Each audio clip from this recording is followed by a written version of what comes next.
во вклучување ќе го најавиме третото издание на фестивалот Видик, кој што започна на 25 март и ќе трае се до 8 април. Станува збор за фестивал каде што имаме спој на музиката, литературата и театарот. Каква всушност програма ни нуди и колку всушност важни ваквите фестивали за поддршка на домашните автори и домашните уметници? Во продолжение слушаме многу повеќе од мојата денешна гостинка Ана Несторовска-Сазовска, која што е дел од организацијата. Да ја посакаме добро утро. Добро утро.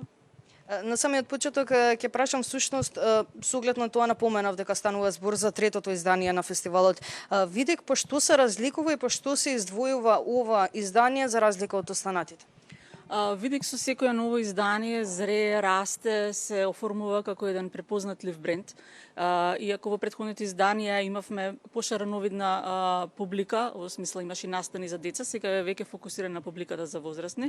Меѓутоа и тоа не значи дека само за сериозна публика, туку имаме доста млада публика, имаме од верзирана публика, меѓутоа и онаа која што сака да открива нови предизвици културни.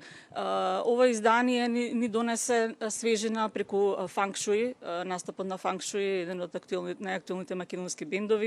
Имаме доста джез настапи, имаме исто така и етно музика, ќе ни настапи, ќе има промоција на книга Вера Милошевска од Љубојна. Ќе имаме и во Тивок модус со Јана Андриевска, една настан кој што ги поттикнува и ги инспирира сите ни ентузијасти кои што свират на пијано. И имаме и урбан настан со Тони Зенутра. Значи, го преширивме можеби видиците во однос на музиката, во однос на литературата, остануваме доследни на она што го на она квалитетна литература, меѓутоа и на стручната. Имавме промоција на стручна книга за филм, за етно музика, меѓутоа ќе имаме и промоција на книга за сите љубители на трилерите од Саша Кузмановски, новата книга Луѓе сенки.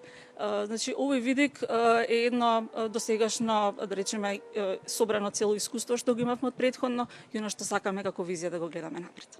Кажете ми колку всушност фестивалите од ваков карактер се привлечни за самата публика, за нашите сограѓани, колку сметате дека всушност треба да се одржуваат вакви настани? Па со секој нов настан, кој што би сакал да напоменам дека се одржуваат во литература МК во Diamond Mall, со секој нов настан се гледа дека имаме се повеќе публика. Со секој нов настан се гледа дека публиката има потреба и има желба за вакви настани. Кога велам вакви настани, зборам за уникатни искуства кои што ги спојуваат книжевноста со музиката, книжевноста со театарот и филмот и други области, значи кои што луѓето кои доаѓаат не само присуствуваат на една книжевна промоција, потоа ги доживуваат и нотите од таа книга, значи едно комплетно искуство кое што ние им го нудиме преку овој фестивал и ве поканувам на наредниве настани до 8 април да ги посетите и да ги почувствувате тие убави вибрации од фестивалот. Освен тоа што самиот спој на театар, музика и литература е важен, исто така верувам дека е важно одржувањето на вакви фестивали за поддршка на македонските уметници и македонските автори. Секако тоа е една од мисиите на овој фестивал, да создадеме сцена, простор и програма во која што ќе се представат сите изведувачи од сите области, нивните проекти кои што можеби не влегле во некоја друга програма или сцена, овдека припаѓаат сите оние комбинации од различни уметности. Исто така ги поттикнувам и младите изведувачи, доста нови надежни и автори, илустратори, музичари настапеле и ќе настапат на Видик, меѓутоа и е бина за сите оние искусни изведувачи кои што сакат да се доближат и до оваа публика. На самиот почеток напоменавте дел од програмата, но сепак повторно ќе ве прашам денеска што ќе може да се види на самиот фестивал пред самиот крај на нашето вклучување. Така вечерва ги поканувам на концертот на Скопје Джезинг, скопскиот џез состав кој што секогаш собира убава публика и прави убави концерти. Утре е настанот со Тони Зен.